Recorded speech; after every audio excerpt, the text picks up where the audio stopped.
Bueno, lo que Sí, creo que es importante retener esta cosa de los reumatismos de parte blanda, que en realidad es muy, muy frecuente y es lo más frecuente en la consulta, junto con fibromialgia. Prácticamente todos los pacientes que van a la consulta van por fibromialgia. Así que a veces uno quiere hablarles de estos temas como vasculitis y en realidad esto es una rareza, se ve una vez al año, dos veces al año. Y lo que más uno ve es reumatismo de partes blandas y fibromialgia y lumbago. Así que yo creo sí, que un buen médico general no puede no entender mucho de eso. sí, pero igual yo creo que es importante saber cómo, por cuando nos Sí, por llegue, así supuesto. tenerlo ahí, la Pues, vasculitis. claro, la vasculitis va a llegar, pero va a llegar cuando usted esté en un hospital, porque es difícil de otra forma.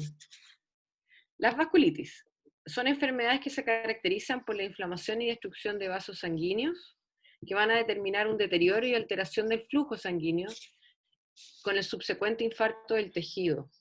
O sea, el tejido donde ese vaso se daña, lógicamente que sufre un infarto por falta de oxigenación y se muere. A nivel histológico, lo que vemos es infiltración de la pared del vaso por neutrófilos mononucleares con necrosis y leucocitoclastia. Pueden comprometer cualquier tipo de vaso de uno o más órganos. Su diagnóstico es clínico por las manifestaciones del paciente, serológico, porque hay algunas vasculitis que son ANCA, por ejemplo, que sirve tanto para lo que es clasificación, diagnóstico y seguimiento. También el diagnóstico es histológico, porque hay algunas vasculitis que requieren o que mejora el diagnóstico en la medida que tenemos biopsia. Y es imagenológico, ya que tenemos que orientarnos al compromiso de órganos de acuerdo a lo que vemos en pulmón o, por ejemplo, lo que vemos en abdomen, y esto se hace con imágenes. Las vasculitis pueden ser primarias o secundarias. Y las secundarias pueden ser a drogas, medicamentos o drogas como cocaína. Pueden ser secundarias a neoplasias, como síndromes paraneoplásicos, a infecciones, a lupus o artritis. Los ANCA, que son estos anticuerpos de los que les he hablado, son anticuerpos anticitoplasma de neutrófilo y proteínas lisosomales de monocitos. Los ANCA son unos artefactos de la técnica de inmunofluorescencia. Entonces producen una formación que va a permitir diferenciarlos en ANCA-C o ANCA-P, de acuerdo a los patrones que presenten. El ANCA-C, que los vamos a ver a continuación, tiñen el citoplasma del neutrófilo y generalmente están dirigidos contra proteinasa 3 o PR3. El ANCA-C, el ANCA-P, por el contrario, tiene una tensión que es perinuclear y generalmente son anti-MPO o mieloperoxidasa. Están también los ANCA atípicos que a veces los informan, el target no es claro, pero en la mayoría de las veces corresponden a ANCA-P. Su unión a PR3 y MPO causan la activación de monocitos y neutrófilos. Y esto es importante porque, a diferencia de otros anticuerpos, no solo nos sirven para diagnóstico, sino que tienen un rol en la patogenia de la enfermedad, y eso nos hace que nos sirvan también para el seguimiento de actividad o inactividad de la enfermedad.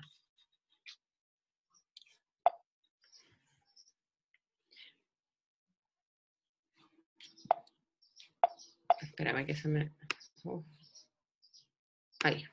Y aquí tenemos los patrones de tinción de inmunofluorescencia. Tenemos los C-ANCA, que como ustedes ven, respetan el núcleo y tiñen todo el citoplasma del neutrófilo. Y tenemos los P-ANCA, que tienen una tinción que es perinuclear, que es como el negativo de lo que habíamos visto. Las vasculitis se pueden clasificar de acuerdo al tamaño del vaso, en pequeño, mediano y gran vaso. Los de vaso pequeño, y aquí tenemos dentro de las vasos pequeñas las que son ANCA positivas, tenemos la granulomatosis de Wegener, que hoy día se llama poliangiitis con granulomatosis, y el Churg-Strauss, que es algo más raro, el púrpura Schönlein-Enoch y la urticarial. Dentro de las de vaso mediana están las poliarteritis nodosa y el Kawasaki, que es de los niños, y de los grandes vasos están la arteritis de la temporal y el Takayasu. En este diagrama vemos cómo tenemos dentro de los grandes vasos Takayasu y células gigantes, vasos medianos, poliarteritis nodosa y Kawasaki, y en las de pequeño vaso tenemos la granulomatosis de Wegener, la granulomatosis eosinofílica, que es el Churg-Strauss. Tenemos la vasculitis crioglobulinémica, las hipocomplementémicas, y esta enfermedad de membrana basal delgada. La clínica es un compromiso sistémico, no es una pequeña enfermedad. El paciente está realmente muy enfermo. Y por eso les decía que era algo raro de ver en los consultorios o en forma ambulatoria. El paciente tiene fiebre, tiene baja de peso y hay disfunción de uno o más órganos, generalmente pulmón, riñón, porque el paciente está bastante grave y con una enfermedad severa, que lo hace que consulte a servicios de urgencia o medios hospitalarios. En piel, generalmente se presenta por púrpura, petequias, úlceras o livedo reticularis. Desde el punto de vista neurológico puede haber neuropatía periférica, mononeuritis múltiple o cefalea si compromete el sistema nervioso central. En el aparato muscular puede haber miositis, que es la inflamación muscular que va a generar alteración o elevación de CK. En las articulaciones hay artritis y desde el punto de vista visceral generalmente compromete riñón, pulmón, vía aérea superior e inferior y ojos. Ahora, esto de la clasificación de Chapel-Hill, de acuerdo al tamaño del vaso, en grandes, pequeños y vasos medianos, es bastante útil. Sin embargo, desde el punto de vista clínico, cuando uno quiere hacer diagnóstico, esto que les escribí aquí creo que es lo fundamental. Si tenemos un paciente donde hay compromiso de riñón y pulmón, y el ANCA es positivo, lo más probable es que esto sea una granulomatosis con poliangiitis, que es el Wegener, o una poliangiitis microscópica, o una enfermedad de membrana basal glomerular.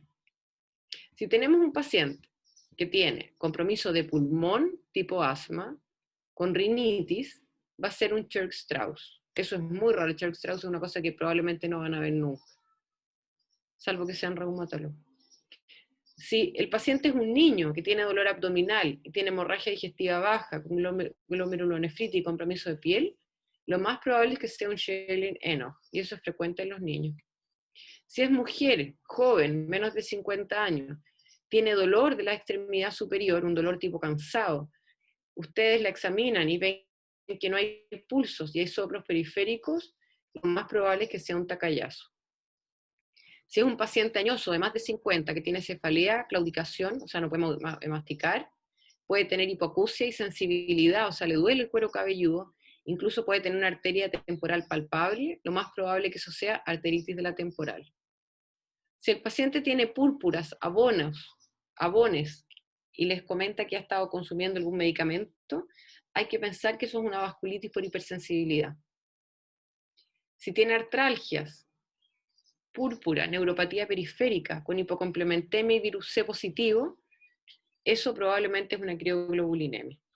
Entonces, yo creo que esto es lejos lo más importante de retener y de memorizar, porque estos son los patrones clínicos de cómo se presentan las vasculitis y lo orientan muchísimo a uno. En esta fotografía vemos vasculitis por hipersensibilidad. Valentina, ¿está ahí? Sí, aquí estoy.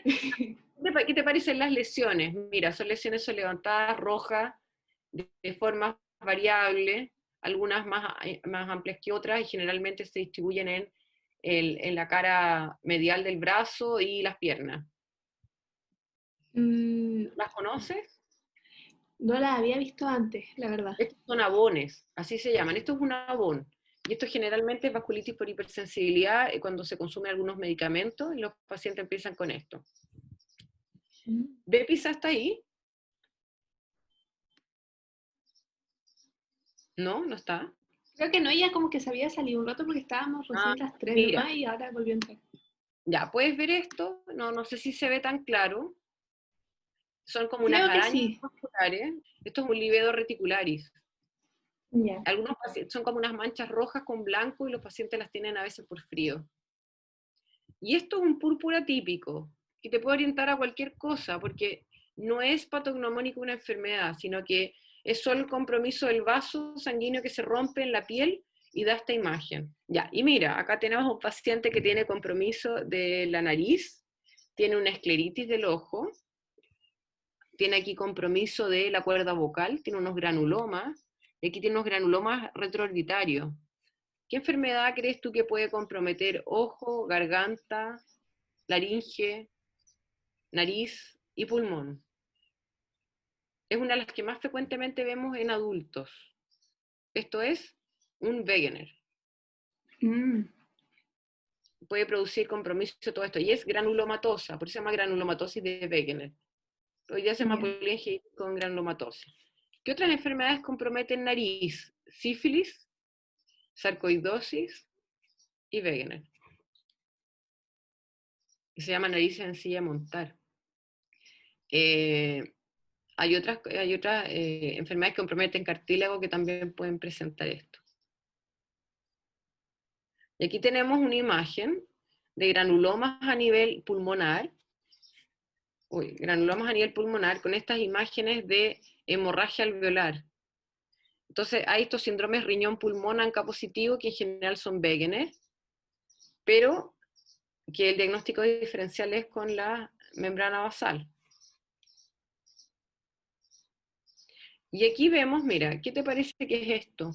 ¿Qué examen te parece que es? Eh, un angio, Un angiograma, bien, una angiograma, sí. angiografía. Es una angiografía y te muestra cómo hay estenosis a nivel de las carótidas y hay Mm, estenosis en la subclavia. ¿Qué enfermedad vimos que era de mujeres y se produce ausencia de pulso con dolor cansado en las extremidades? Takayasu. Esto es un Takayasu. ya. Y aquí tenemos un Takayasu visto con un PET-CT, que es como la última tecnología y que muestra inflamación de vasos. Y vemos cómo la aorta está entera refringente, porque hay inflamación de aorta, pero también vemos que aquí en las subclavias hay inflamación. Esto es propio de los Takayasu, que se estudian con estas imágenes. Y aquí tenemos un paciente que es mayor, senil, tiene una arteria temporal palpable, empezó con dolor de cabeza y claudicación de la mandíbula. ¿Qué pensarías tú que es esto? Una arteritis de la Claro. temporal. Sí, Habitualmente se hace una biopsia para la arteritis de la temporal. La arteritis de la temporal es algo propio de los pacientes mayores. ya. El diagnóstico diferencial tienen que ser enfermedades graves, porque como vimos, los pacientes están gravemente enfermos también. Las endocarditis bacterianas, por ejemplo, que tienen fiebre, tienen compromiso distal, pueden tener embolismo. Las embolías grasas, los ateroembolismos, luego de procedimientos cardíacos. El abuso de drogas, por ejemplo, cocaína. Y algunas neoplasias también dan vasculitis. Esto es un aterombolismo. Un paciente fue sometido a un procedimiento coronario y luego comienza con estos dedos azules. Y son trombos que se van a los pies, que pueden parecer úlceras o vasculitis graves. A veces se ven así las vasculitis de artritis reumatoidea, sin embargo esto no es vasculitis, y está el antecedente del procedimiento. Y estos son estas lesiones que se ven en las uñas, que son características de qué enfermedad?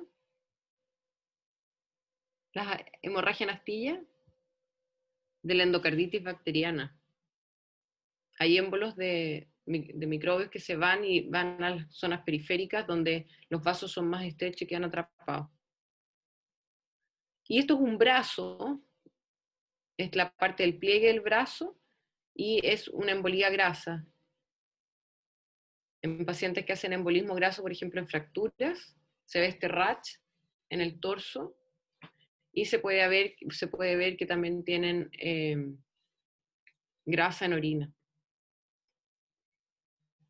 Esto es abuso de drogas por cocaína. La cocaína generalmente la asocian con levamisol, que es otra droga, para aumentar el volumen, ya que no es detectable y no tiene olor, no tiene sabor.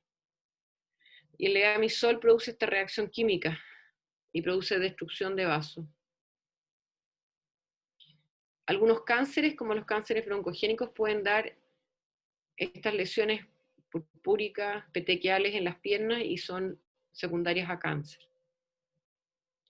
Algunos medicamentos oncológicos que se usan hoy día, que son de las tecnologías nuevas, que en el fondo inhiben checkpoints, que inhiben los activadores genéticos de los genes que propician el cáncer, pueden generar estas lesiones como úlceras en los dedos o lesiones vasculares en los dedos que son propias de estos medicamentos. El estudio es con hemograma, función renal, recordemos que hay algunas que son con compromiso renal, una orina para evaluar presencia de proteinuria, y hay que ver, de acuerdo a los patrones clínicos que veíamos, si vamos a optar por pedir una radiografía, un escáner de tórax, si pensamos en compromiso riñón y pulmón, una angiografía o angioresonancia si estamos pensando en un paciente con un Takayasu, o un PET-CT si contamos con esa tecnología. Los ANCA, y si el ANCA es positivo, pedirle un PR3 y un MPO, que nos sirven para diagnóstico y para seguimiento, como vimos. Si el paciente lo que tiene es una globulina, pensar en pedir virus B y virus C, y recordar el tema de la biopsia, que es importante muchas veces para hacer el diagnóstico de las vasculitis. Los tratamientos en general, no voy a detenerme mayormente en esto porque esto es una clase de clínica, son los corticosteroides, el metotrexato, la cetropina y la ciclosporina, que pueden ser usados en dos casos, ya sea la terapia de mantención, que ha sido inducida con un medicamento más potente, o bien en algunas vasculitis que son más circunscritas, por ejemplo el Wegener, que es principalmente de nariz, laringe, puede tratarse con metotrexato, cetropina. La ciclofosfamida, que se usa mucho como inductor, pero que tiene bastantes efectos colaterales, y el rituximab, que es un anticuerpo monoclonal que hoy día se usa en el tratamiento de vasculitis. Y eso es la clase. ¿Qué dudas te quedan?